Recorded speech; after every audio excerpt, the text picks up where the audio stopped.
내년에는 영상과 같이 라떼는 마리아 크리스마스 라떼가 아니라 실제로 우리가 목소리 높여 모여 함께 찬양하고 예배하고 기뻐하는 성탄절이 되기를 소망합니다. 오늘은 기쁜 성탄절입니다. 그럼 인사를 나눠보겠습니다. 제가 먼저 아들을 이 땅에 보내신 하나님의 은혜가 여러분과 함께 하시길 빕니다. 그러면 여러분은 하나님의 은혜가 목사님에게도 함께 하시길 빕니다.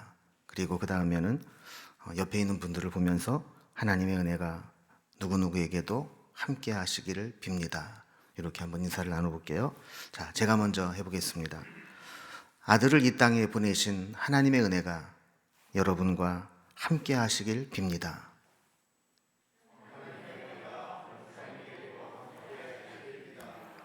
옆에 분에게 합니다. 하나님의 은혜가 우리 성도님에게도 함께 하시기를 빕니다. 아멘. 직장인들이나 학생들이 주말을 보내고 월요일에 다시 출근이나 또 등교를 해야 한다는 것에 부담을 느껴서 월요병이라는 것을 느낀다고 합니다. 그러니까 주말에 쉬면서 생체 리듬도 흐트러지기도 하고 또 다시 한 주간 일터와 학교에서 보내야 한다는 심리적 부담감이 스트레스성 두통이나 우울증 그리고 무기력감 같은 것들을 느끼게 해서 월요병 증상을 느끼고 살아간다고 합니다. 이 월요병을 어떻게 하면 극복할 수 있을까? 여기에 대해서 설문을 조사했는데 재미있는 답변이 하나 있었습니다. 내가 갖고 싶은 것을 온라인으로 구매를 해서 월요일 날 직장으로 배송되도록 주문을 해 놓는다는 겁니다.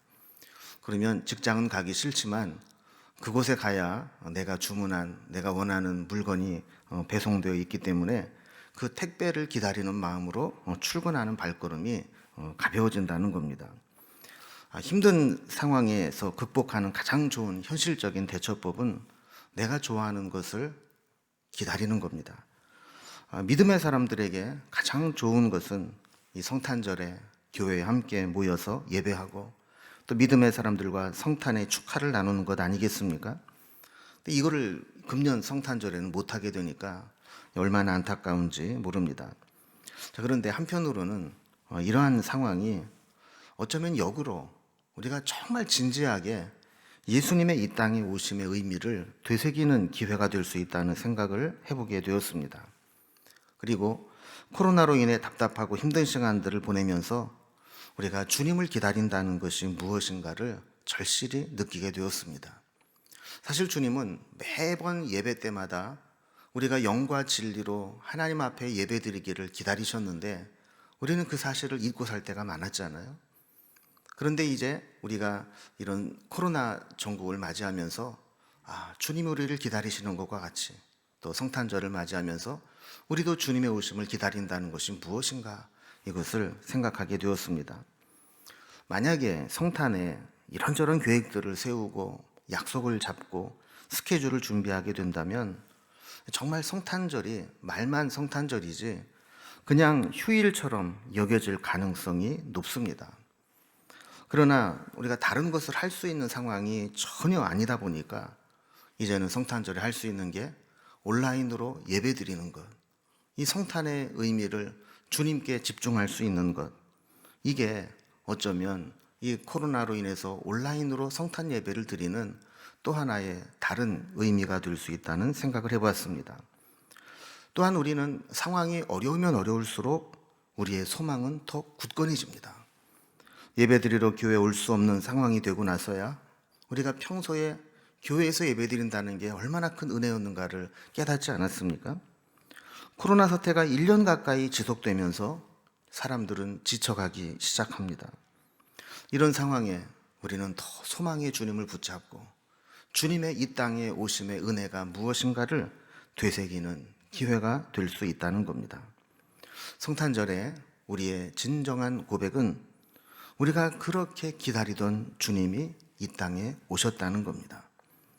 금년에는 우리의 예배를 받으시는 주님이 교회에서가 아니라 여러분들 예배드리는 각 집에서, 가정에서 여러분을 만나주시고 여러분과 함께 하시는 줄로 믿습니다. 오늘 우리가 읽은 성경 본문에는 첫 번째 성탄에 대한 이야기가 나옵니다. 당시 상황은 요즘 이 시대의 개념으로 보면 도저히 이해할 수 없는 상황이 펼쳐집니다. 출산이 임박한 임산부가 가축의 우리, 구유에서 출산하게 내버려 두다니, 만약에 요즘에 이런 일이 일어났다면 뉴스에 나올 겁니다. 세상이 이렇게 각박해지다니. 아무리 사람들이 각박해진들 어떻게 임산부를 저 짐승 우리에서 출산하게 할 수 있단 말인가. 이런 뉴스들이 나올 법한 이야기입니다. 왜 이런 일이 이루어졌는가? 이 배경을 성경은 설명합니다. 가이사 아구스도가 영을 내렸다 그랬죠. 이 가이사 아구스도는 로마 황제입니다. 당시 로마 제국은 최고로 넓은 영토로 확장시켰습니다. 아구스도는 모든 유대인들에게 자기 고향으로 내려가서 호적을 정리하고 신고하라고 했습니다. 식민 통치하는 입장에서는 정확한 자료가 있어야 세금을 납부하기도 하고 또 필요할 때 군인으로 징집할 수도 있기 때문에 인구조사와 등록은 효율적으로 식민지를 통치하기 위해서는 필수적인 일이었습니다. 그때 요셉과 약혼한 마리아도 호적 신고를 하기 위해서 함께 갈릴리 나사렛에서 그의 고향 베들레헴으로 갔다고 했습니다. 그리고 마침 마리아는 만삭할 때가 되어 해산할 날이 찼다 그랬습니다. 이 지도를 보면 이 거리가 만만한 거리가 아닙니다. 거기다가 사마리아를 피해서 옆으로 돌아와야 된다고 한다면 저 위에 갈릴리 옆에 있는 나사렛 동네에서 밑에 예루살렘 밑에 있는 베들레헴까지 오는 그 거리는 결코 가까운 거리, 쉬운 거리가 아니었습니다. 그러나 로마 황제 아구스도의 명령이 있었기 때문에 갈 수밖에 없었던 것이죠. 출산일이 가까운 마리아도 여기에 동행한 것으로 보아서 아마 로마는 여자들도 과세 대상으로 보고 이 조사에 함께 참여한 것으로 보입니다. 공교롭게도 이러한 상황에서 베들레헴으로 가게 된 것이 성경에서 오실 메시아가 베들레헴에서 나시기로 했다는 미가서 5장 2절에 베들레헴 에브라다야 너는 유다 족속 중에 작을지라도 이스라엘을 다스릴 자가 네게서 네게로 나올 것이라 한 이 예언의 말씀이 이루어지게 되었다는 겁니다. 가이사 아구스도는 자기의 힘을 과시하고 그의 권세를 확고히 하기 위해서 호적 조사를 명해서 이 식구들이 베들레헴으로 내려갔지만 결과적으로 보면 하나님의 예언의 말씀을 성취하게 한 도구에 불과했다는 것을 성경은 보여주고 있는 것이죠. 그런데 베들레헴에 왔을 때 예수님을 모실 여관이 없어 출산한 후에 강보에서 구유에 누웠다 그랬습니다. 아마 이 만삭의 마리아와 함께 오느라고 여유 있게 출발을 했어도 다른 사람들보다 늦게 도착을 했던 것 같습니다. 그러다 보니까 정작 호적할 기한이 되어서 베들레헴에 도착했을 때에는 묵을 수 있는 방이 하나도 없었던 것이죠. 베들레헴은 지금도 작은 도시이지만 예수님 당시에도 작은 마을에 불과했습니다. 그런 변방의 작은 마을에 우리가 생각하는 여관이 있을 리가 만무합니다. 우리가 생각하는 여행객들을 위한 상업용 여관은 선한 사마리아 비유에서 주막으로 번역된 판토케이온이라고 하는 단어를 사용합니다. 그런데 누가복음에서 여관이 없다라고 할 때 여관으로 번역된 카타르마는 손님 접대용으로 마련한 방, 각 가정에 있는 게스트룸 같은 의미를 가지고 있는 것이죠. 그러니까 우리가 생각하는 상업용 여관은 베들레헴에 아예 존재하지 않았고 여기에서 말하는 방이라고 하는 것은 아마 각 가정마다 혹시 손님이 오면 준비해둔 게스트룸 같은 여분의 방 정도로 보면 될 것입니다. 그런데 그 방들이 다 차 있었다라고 하는 것은 요셉이 알만한 친척이나 모든 아는 지인의 집을 다 돌아다녀 봐도 이미 그 게스트룸에 멀리 타지에 나가 있었던 식구들이나 지인들이 와서 다 자리를 잡고 있었다는 것을 의미하는 것이죠. 결국 요셉과 마리아는 누군가 내어준 마구간에서 하루를 묵고 그날 밤에 출산을 해야만 했던 것입니다.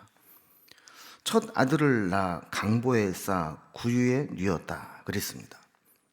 이 강보, 요즘 잘 안 쓰는 말인데 어린아이를 덮거나 없는 데 쓰는 작은 이불입니다. 여러분이 보시는 이 사진은 박물관에 소장된 유대인들이 옛날에 썼던 강보를 의미하는데요. 이를 쭉 피면 길이가 285cm이고 끝에 끈이 달려 있는데 이 끈이 107cm로서 이 강보 처음부터 끈 끝까지를 다 피면 한 392cm가 된다고 합니다. 여기는 뭐 글씨 같은 게 보이는데 아이를 위한 축복 기도문들을 수놓아서 그 아이를 쌀 때마다 이렇게 됐으면 좋겠다는 소망을 품었다라는 겁니다. 그래서 유대인들은 아이를 이렇게 긴 천으로 붕대를 감듯이 감아서 거기에 마지막 끈으로 이렇게 묶어서 아이를 보기도 하고 업기도 하고 안기도 하고 이제 그렇게 했던 것이 강보입니다. 그리고 이 강보에 쌓아서 구유에 누웠다. 근데 구유는 쉽게 얘기하면 여물통입니다. 그래서 이 유대의 여물통을 제가 사진을 못 찾아서 우리나라 여물통을 좀 사진으로 한 2장 봤는데요. 우리는 이제 보통 이제 구유 그러면 장식용으로 만들어 놓은 깔끔하게 되어 있는 여물통을 생각하지만 실제로 이 2장의 그림은 실제로 이제 뭐 소나 말이나 양들이 막 음식을 먹는 여물을 먹는 이제 그런 이제 여물통이죠. 자, 그러니까 실제로는 이런 상태에 있었다라는 거죠. 이것을 치우고 여기에 강보로 싸서 예수님을 뉘었다라는 겁니다.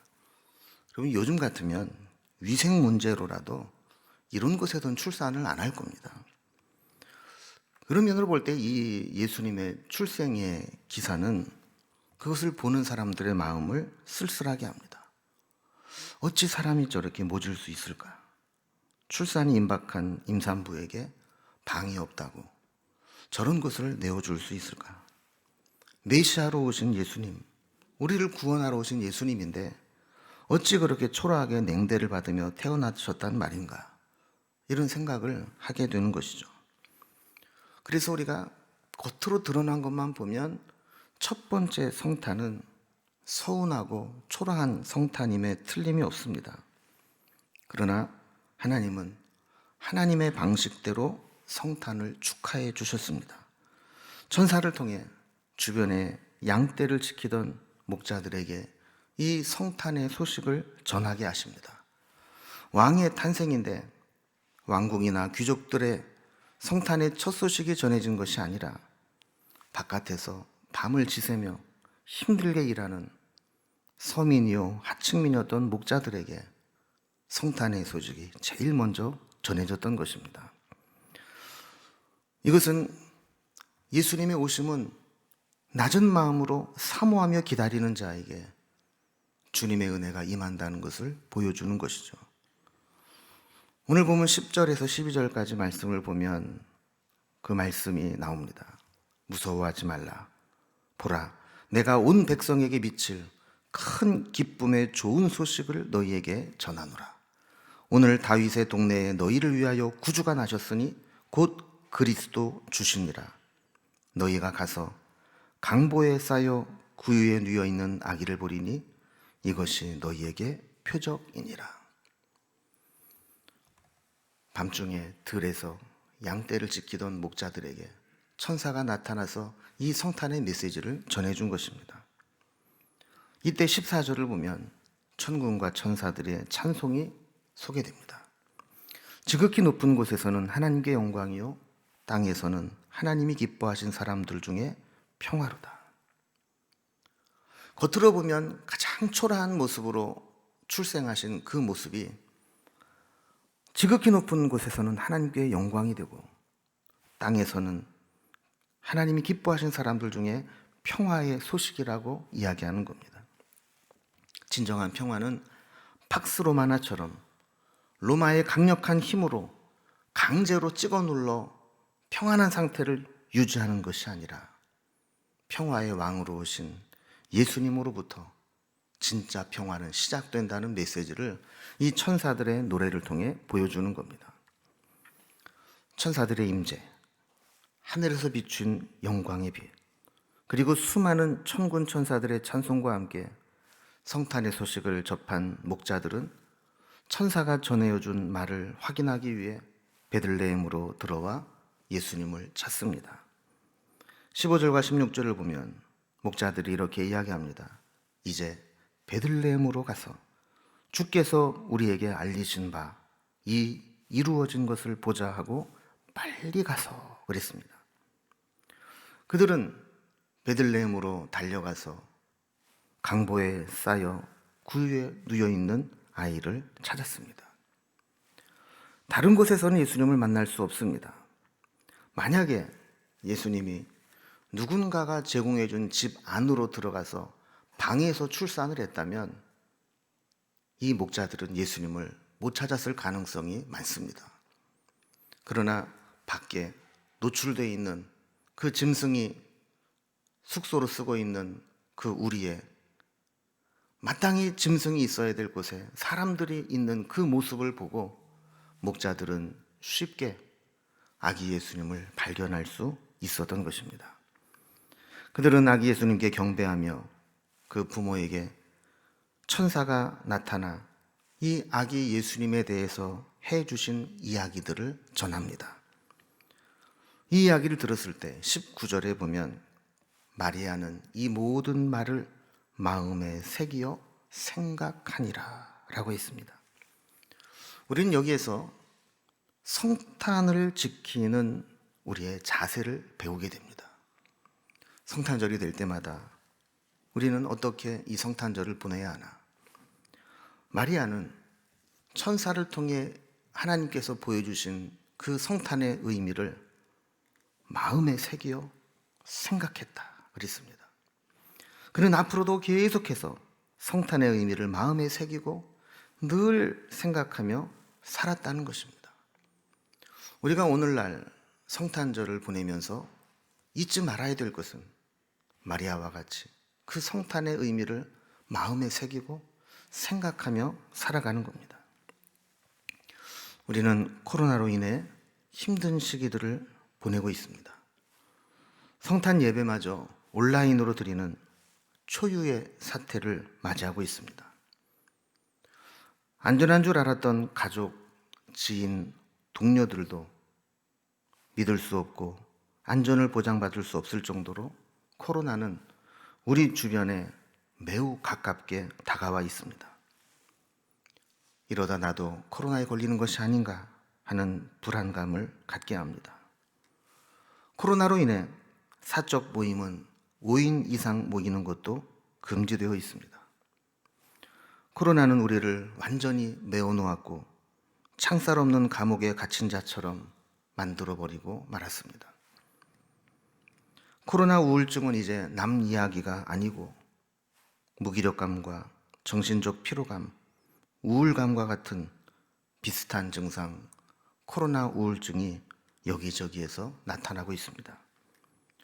언제쯤 이 코로나가 끝날 것이라는 기대도 소망도 약속도 가질 수 없는 상황입니다. 이때 우리는 성탄절 예배를 드리며 마리아가 이 모든 말을 마음에 새기어 생각한 것처럼 우리도 이 땅에 오신 그 주님의 의미를 다시 한번 마음에 새기고 생각하며 살아갈 수 있기를 바랍니다. 하나님은 천사를 통해 나실 예수님의 이름을 미리 정해주셨죠. 임마누엘, 주님은 우리와 함께 하시기 위해 이 땅에 오셨고 지금도 우리와 함께 하십니다. 우리가 지금 얼마나 힘든 상황을 보내고 있건 그리고 앞으로 얼마나 더 이 힘든 시간을 견뎌야 하건 여전히 주님은 우리와 함께 하시고 우리를 도우시고 우리를 견디게 하실 줄로 믿습니다. 이런 말이 있습니다. 겨울이 없다면 봄은 그렇게 즐겁지 않을 것입니다. 만약 우리에게 겨울이 없다면 봄은 그렇게 즐겁지 않을 것입니다. 지금 우리는 코로나의 겨울을 보내고 있지만 코로나 끝에는 봄날이 우리를 기다리고 있습니다. 이 긴 코로나의 겨울을 보내면서 우리는 소망 가운데 그 모든 것이 끝날 봄날을 기다립니다. 그리고 다시금 우리 주님을 기다리며 우리 마음 중심에 우리 주님을 모셔드리기를 바랍니다. 우리에게 꼭 있어야 할 예수 그리스도, 그분이 내 안에 모든 어두움을 몰아내고 모든 걱정과 근심과 힘든 것들을 몰아내고 기쁨을 주시는 주님으로 거하고 계시는지, 절망스러운 상황에서도 여전히 소망의 빛으로 우리 주님이 우리에게 마음 중심에 계시는지, 만약에 그분이 오셨다면 우리에게 어떤 변화가 일어났는지 이 성탄에 주님의 오심의 의미를 되새길 수 있기를 바랍니다. 그분이 오셨습니다. 우리를 살리고 우리에게 소망을 주고 우리를 견디게 하고 우리에게 힘을 주시는 주님이 오셨습니다. 우리가 그렇게 기다리던 그분이 오셨습니다.